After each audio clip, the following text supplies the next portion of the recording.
Are you feeling lost in a digital wilderness? Welcome to Lost in Siberia. We are your guide to navigating the world of cyberspace. So whether you're a tech enthusiast or you're looking to land your first job in InfoSec, we're here to break things down into bite-sized pieces so that you don't have to.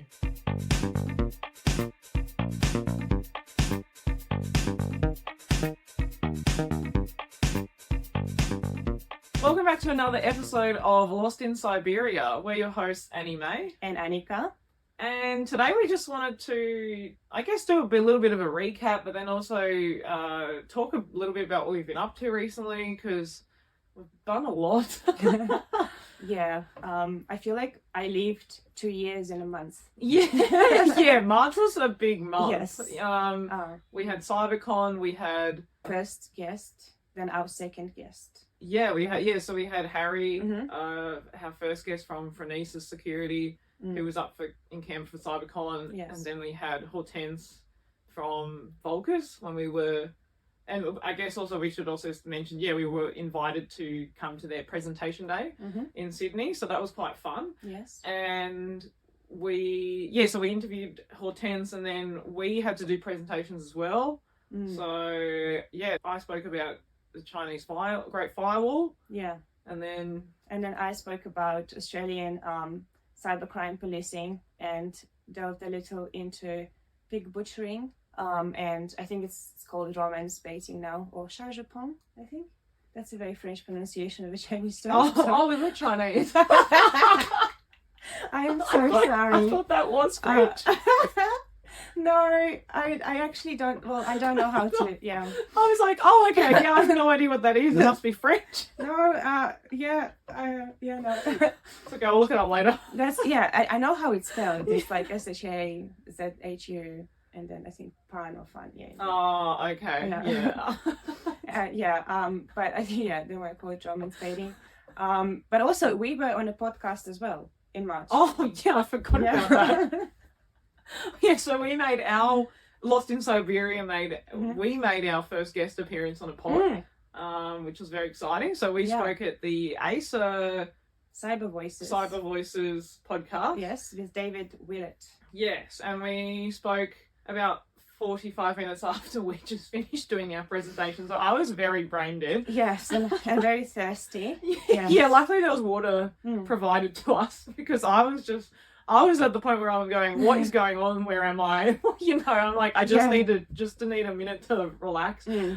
I was looking over you and I was like, I hope Annie-Mei is okay. I thought for some reason maybe you were like angry or like upset with the questions or something. And then afterwards you like told me, and I was like, okay, that makes sense. No, I was just like on autopilot mode. Like I was like, just keep speaking. Yeah, just keep speaking. Like try and comprehend what he's saying. I mean, David was lovely. Oh, David was so good. Great host too. Yeah, he made us feel so comfortable, I think, and just a great human being as well. Yeah. Very nice to meet him, and just see like all the stuff that he does for the industry. I think that was a really good connection to be made. I think he either runs or appears on quite a few other podcasts too. So yeah, everything's all interconnected. It's a podception. Yeah. Yeah. Then and I guess also I won an award. Wow. Which was for the Australian Leading Tech Awards in Sydney. Yeah, Women Leading Tech. Yeah, I just said that, didn't I? Yeah. I think it's early in the morning. I'm still waking up. I might go and grab my tea actually. So the Women Leading Tech Awards, I won the category for cybersecurity. It was the same day we were up in Sydney for the presentation day with Volkis. So that was a very hectic. Again, we're just really hectic. It was like back to back. I literally ran back to the I checked into the hotel because I was staying in a friend's place the night before, and my work was paying for us to stay in a hotel for the awards night, because we had 3 people from my company nominated in different categories, and my boss was also up as well, so he came with his wife. And so he paid for our hotel stay, which was very nice. But I got to the hotel at around, because I left the Volkis thing at like 4 p.m. and then I got to the hotel, and then someone from work was like, "Oh yeah, we're gonna meet at like 5:30 down in the lobby and have a drink in the hotel bar because there's a happy hour before we go to the awards." And I was like, "Okay, cool." So I've got like an hour to get ready. So yeah, like got into the room. Luckily, my suitcase was already there. Had a quick shower, put my makeup on, put my clothes on. Had about 5 minutes to actually chill. Loved your outfit as well. Oh, thank you. Yeah, it was the same suit I wore to CyberCon, but I was like, also, I'm really sad because the suit that I bought and wore to CyberCon and the awards is from a company called SLA, the label. It's a UK brand, and unfortunately no longer exists. So, on one hand, I'm very glad that I bought that suit before it collapsed. I'm not really sure what happened.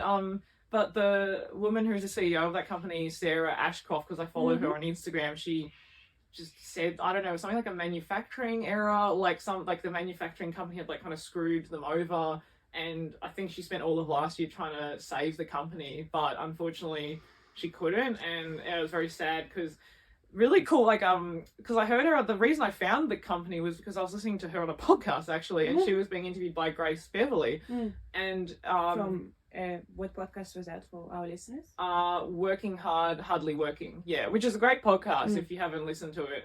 Grace Beverly runs like 4 different companies. She's a massive powerhouse in the UK. She does a lot as well to promote women in the kind of VC space to try and help other women founders get funding for their companies. So yeah, she actually does a lot, and she's only like 26 or something, like crazy. So yeah, so I was listening to her interview Sarah, and she was talking about how her company kind of blew up online was because she made these glittery 3-piece suits. And I was like, oh, that's pretty cool. And then, you know, unfortunately, then as I think what happens in fashion, when anything kind of blows up, then other companies make the same product but for a quarter of the price. But because they were so popular, and because she was kind of, you know, this face of the brand, the companies had continued to do well, and obviously then they started making other clothing items and stuff like that. But yeah, and I was like, oh, okay, cool. So I went on the website.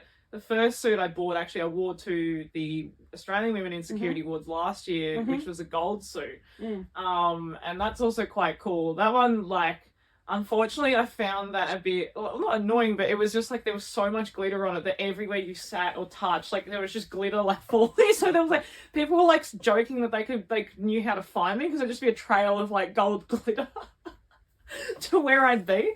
So the black suit was actually a bit, I found a bit better to wear because it had like little sequins sewn into it, so it would sparkle when you would like move, but if from the outside it was kind of just looks like a regular black suit, so it's kind of like got this like other side to it, but you only see it when you're actually moving. So yeah, a little less maybe a little bit better for the environment as well, because you're not just leaving glitter everywhere. But I mean, as well, like with suits, it's, you said about companies that are trying to steal the IP of these other companies, right? And I think it's harder with suits because you want suits to be better quality.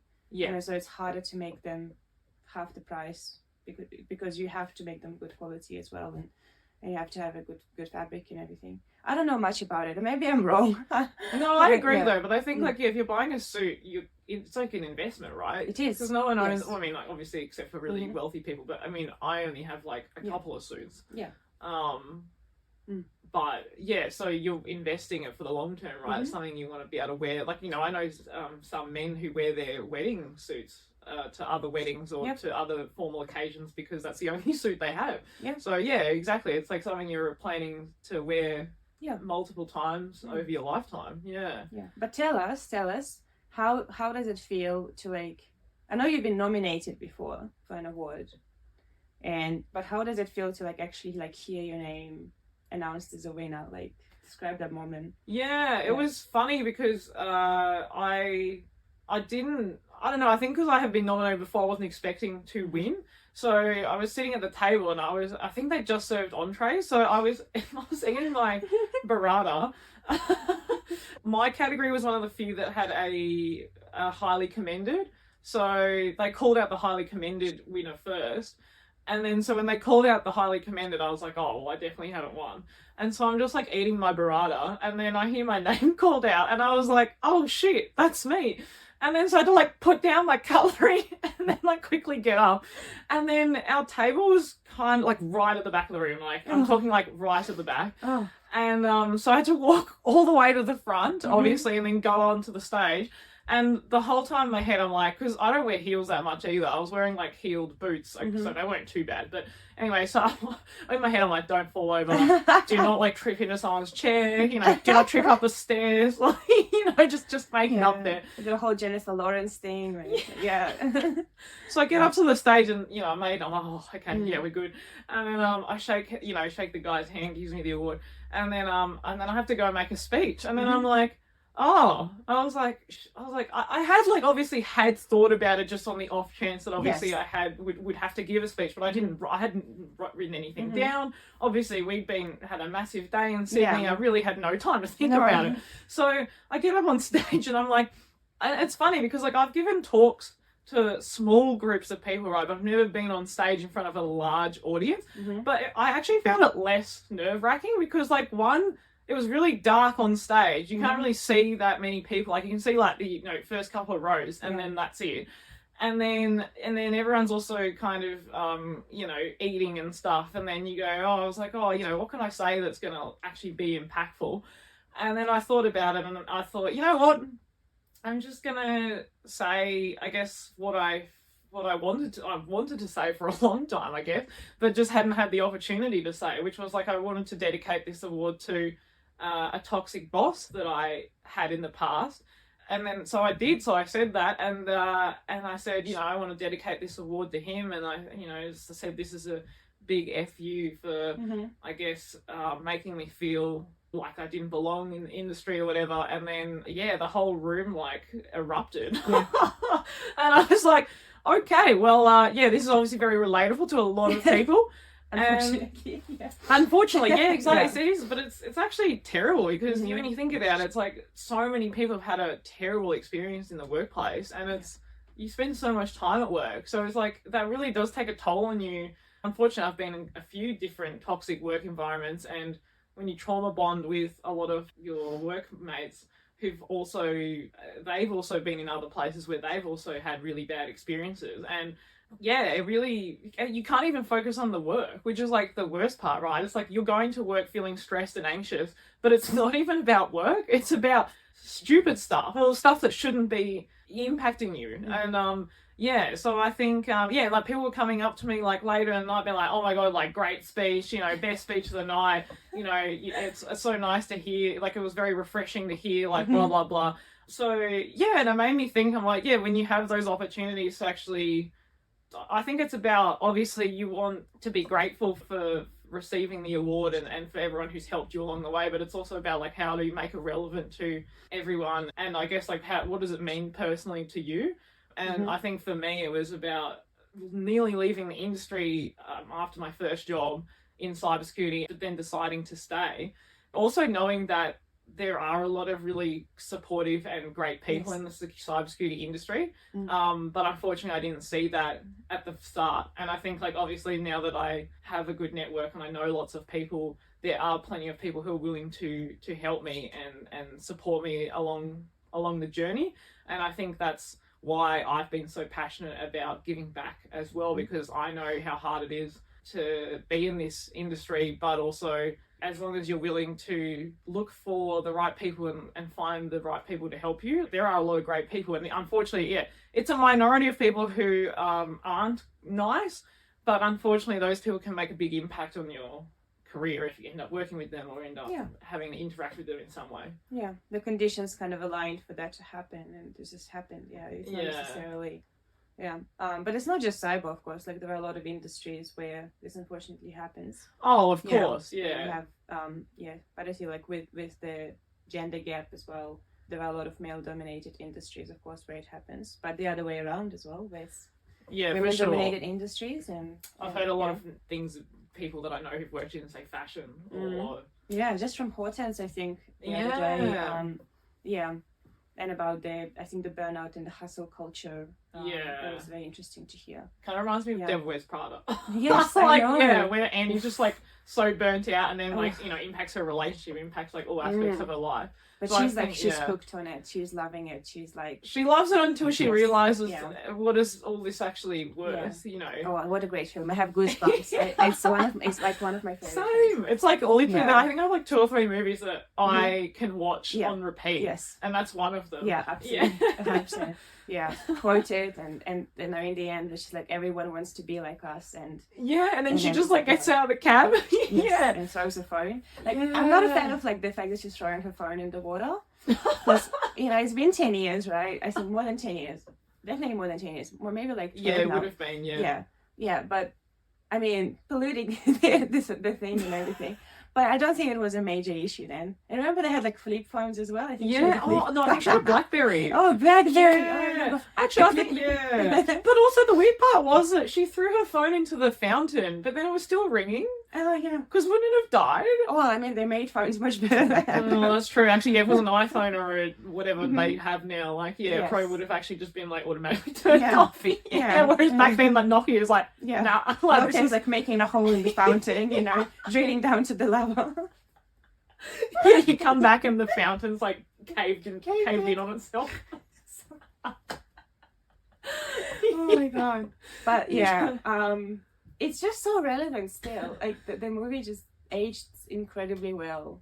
It's still Yeah. so relevant. It's just I think the thing that Mm. I found really good about that movie too was like at the end when she realizes she's like, why do I need all these clothes? Why? Like, who cares? Like at the end of the day, it's like, yeah, she what calls is Emily and she's like, I don't need them. Yeah, you take them. Yeah, and then she just goes and actually does what she's passionate about, which Yeah. is writing. Mhm. And I think like that's what I found most relatable to that film, because I think like after being in cybersecurity for a while now, and you know you work hard and you do all these things, and like it's really great to have all these achievements and stuff like that. But then every now and then I just think, I mean, it'd be nice to just go, I don't know, just go live in the wilderness for a bit. Like just quit my job and go traveling for a year and just go do something else. Like, you know, just go, because like this, yeah, again, it's the same thing, right? Like as in Devil Wears Prada, it's like, yeah, what is all of this for? And I know obviously that cybersecurity is about trying to protect people and all that, and obviously I do believe that, and obviously trying to protect national security and stuff. So I do see the purpose of it, but as well, it's also like, it's still, you're working and grinding away every day and then going like, shit, I've sat at this computer for 8 hours and I haven't seen sunlight. Yeah. What is all this for? Yeah, I think for me, because I'm studying as well, it's really opened up the world. So it's really hard, right, to do both studying and working and then doing the podcast. But it's given me a really good perspective on the fact that there is more than just digital stuff to cybersecurity. And then in my study, I get to kind of branch out to all of the intersections of cyber and criminology, cyber and psychology, and then, you know, gender theory, and then, you know, anthropology and stuff like that. Or even into other areas of cyber that maybe not necessarily something I do at work. It depends on the kind of work you do. Some work can be very dynamic and you can explore a lot of different fields in cyber.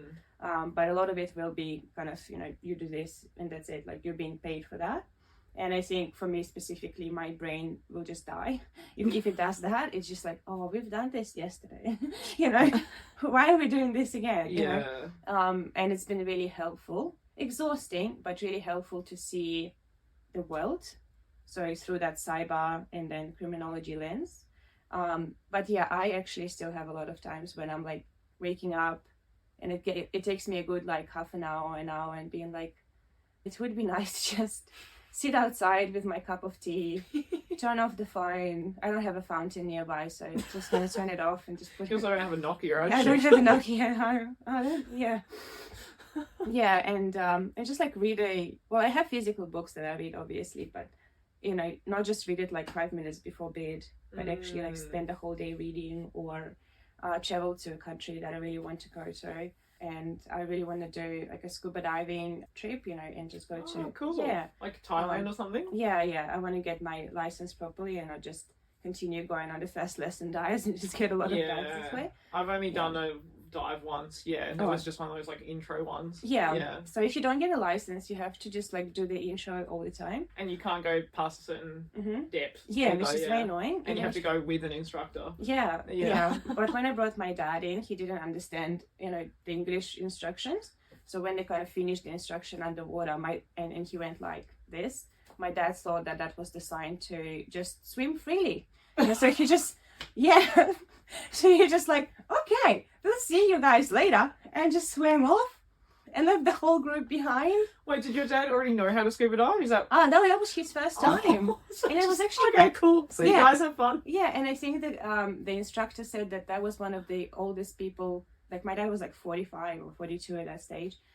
To actually like do scuba diving for the first time and do quite well. Yeah. Until the point I think when my dad just swam off on him, and the instructor was just like, "This has never happened to me before," and just like told the group to wait and just started swimming after my dad. Where and was like this? chasing him in Cairns. Like okay. Yeah. Because I've been to Cairns like maybe like 3 or 4 times now, and then I did like scuba diving in Fiji and everything. Yeah. But my dad really enjoyed it, but he was very annoyed about the fact that he was tied to the instructor. He wasn't freestyle. Yeah, he just wanted to go and explore, I guess, the underwater. Yeah. The instructor's like, no, this is not how it works, mate. No. You gotta stick with the group. Yeah, my dad would be like, you gotta have a buddy. Yeah, what do you want? I go swim now, it's fine. It's so good. The instructor's like, this isn't just like snorkeling. Yeah. Just like go off. Yeah. I remember when I was in Hawaii, and I went snorkeling once, and I went down a little bit just to, have a look at the fish and stuff. And I was swimming towards this fish, and it was quite big. And I'm getting closer, and I'm like, oh, that's a shark. Oh no. And then, you get to the moment where you're trying to backpedal, but like you're in water, so you can't just like reverse. Yeah. So I suddenly start going, flailing my arms around, like trying to paddle back, and then going like, it was a very small shark. Like it wasn't big shark. Yeah, it was like whatever those really tiny sharks are that tend to live around reefs. Yeah. Anyway, so I'm like, oh, yeah, that's a shark. Anyway, so I'm like trying to backpedal in the water. I must look like a bloody idiot. Oh, anyway, so, but, I was unless you were a live idiot. Yes. Yes. Yeah. Oh, and also it's like one of those things where it's like, you want to keep an eye on the shark because you don't want to turn your back on it. Yes, exactly. But you also need to reverse somehow. Yeah. So I was like trying to swim backwards, but like still keeping an eye on the shark. And the shark was actually starting to swim towards me. So I was like, oh, okay. I was like just trying to remain calm because I was like, surely like, people must swim past these like all the time. And like, I haven't like gone that close to it. Yeah. So it was fine. Like I eventually like got to the top and kind of like was near enough to the boat that I was like, yeah, I think I might get back on the boat now. Yeah. And stay there. Yeah, for a little bit. I think I'll have a break. Yeah. Yeah. No, I know. Wow, yeah. No, that's terrifying. Yeah, no, sharks are, the big ones, they are, when you see them like being fed and stuff underwater, that's quite the view. You can't forget that. But less people die from shark bites than they die from vending machines falling. That's true, and also coconuts falling on their heads. Yeah. So there's something to like note. Yeah. Anyway, we should probably go back to talking about cybersecurity again. A bit as a sidetrack, but I wanted to dreaming. Yeah. We started talking about thinking about holidays and traveling. But I do want to ask you because that was going back to CyberCon because that was your first time presenting. Oh my god! Yeah. So how did you find it? Right, okay. So sorry, I shouldn't say presenting full stop, but presenting at a conference. Yes. Yeah. I think because I had experience with obviously performing as a kid artist, I've been dancing a lot, I've been singing a lot, like playing the guitar and stuff. So, and then I did Toastmasters here in Australia, and then after that, I started doing improv. So I've been doing that for a year and a half now. So I feel like being in front of people and talking, that wasn't the scary bit. I think I was nervous because it's not a usual audience that I'm performing. It's not like they paid for a ticket for an entertaining show, and it's something that I also care about a lot. Like the research that we've done on this topic is very important and dear to me, and I really wanted to present it in a way that was digestible, that was not making anyone angry, and because it's such a sensitive topic, I feel. So that was the only thing that I was kind of nervous about. I think for us, when I saw like the head of ASPI walking into the room. I was like, okay, I don't know what to do now. Like, and I was like, no, don't think about that. Don't think about that. And then what was really interesting. Probably also say ASPI is Australian Strategic Policy Institute. Institute. Yes. And then we had, Gary Brodman who runs it. And she just walked into our speech like 5 minutes before, maybe 2 minutes, like literally as we were about to start.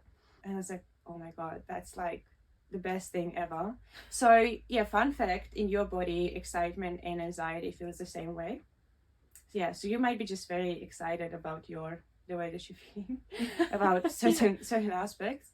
I was very impressed with I think the men that attended our talk. I was surprised. Not surprised. I was glad that we had a good split between men and women, because I was a bit concerned it was just going to be women who showed up. Yeah. And that kind of defeated the whole purpose of the talk. Correct. As well, because the whole point of our talk was to say that we don't want to keep talking in an echo chamber. No. I think that was like the main point we're trying to drive across. So the fact that so many men did come was good, because it meant that like this is about having everyone involved in this conversation, not just women. Yes, absolutely. And there were men as well that had a lot of experience in the industry. They did ask very good questions in the end, and just got to meet and talk afterwards in a conference about how they essentially got there to like the way that they think now. And it was really interesting to hear that. So I don't think I was too nervous. And I think, the improv part really helps me, because I know the script, and because we've been through that a few times, and like by that stage, I knew it almost like by heart. But it was really good to like practice it, but actually do it in front of the audience, and then seeing their reaction, and then kind of emphasizing a certain point more and a certain point less. I enjoyed it a lot. It was like we finished that and I was like, I want to do this again.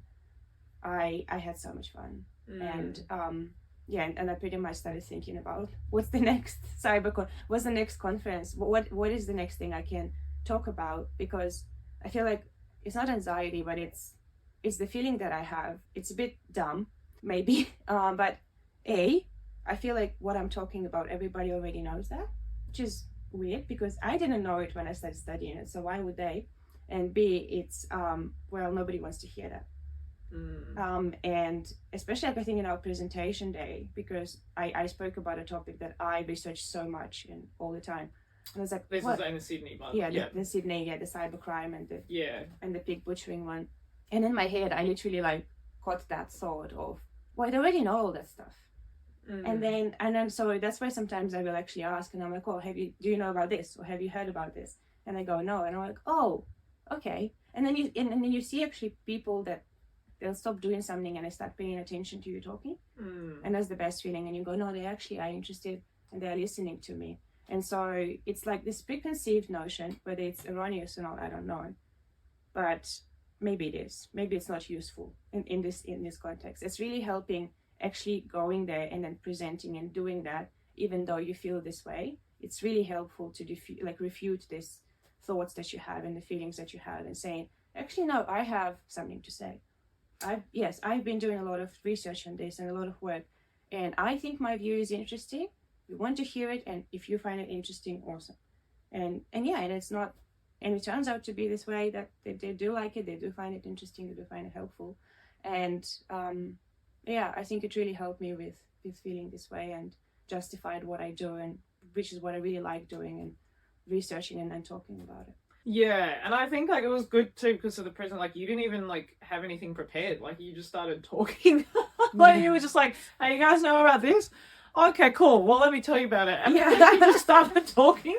So yeah, I think but like you said, it is about you don't realize. So I think like knowledge is also a burden, because I always forget people, not everyone knows about all some of the things that I know, and you don't realize that until you talk about it. And then people go, oh, I didn't know about that. Can you tell me more about that? And I realized that last year when I presented at CyberCon for the first time, and I co-presented with one of my friends, and we spoke about the social engineering attacks that were happening on booking.com. And when you're talking to a cybersecurity audience, right, and you go, oh, everyone must know about this. But then we presented and people had so many questions. And then one guy started telling us about how he'd been scammed on booking.com. And, you know, it became this whole discussion. The whole room was like involved, and like you could tell everyone was like interested because one, like it's travel. When I started the talk, I think I said, can you put up your hand if you've ever used booking.com? Yeah. I reckon 90% of the room put their hand up. We often forget that we have something to say. Yes. And it's important. And it's important that we say that. Yeah. Yeah. And it's such a big industry. It's massive. Yeah, Yes. like the scam industry is huge. Yes. The limit does not exist, as I was saying, Mean Girls. Oh, another great movie. Yeah. Well, I do think it's probably a good place to wrap before we get into another movie session. Although I did really enjoy that. We should have like a different podcast where we review like really good movies. Just really good movies, that's it. Yeah, and I also wanted to mention that thank you so much to everyone who has already subscribed to us on Instagram. And we reached our 100 followers. We did, which is, you know, you got to celebrate the small milestones. You have to. You've got to celebrate it now because then it's nice to look back in 10 years' time. Mm-hmm. Yeah, absolutely. And thank you so much to everyone who follows us on Instagram. And if you don't, then please do. And our @ is @cybersecurity_gals. The Cybersecurity Gals. Sorry. Our @ is @the Cybersecurity Gals, and it's also linked to the podcast. And also, if you do enjoy the podcast very much, please rate us 5 stars. If you don't, forget that we ever asked you to. And please subscribe to us on Spotify or Apple or wherever you're listening to your podcasts. And thank you again for tuning in to this episode of Lost in Siberia. And we will catch you later. Bye. Yeah.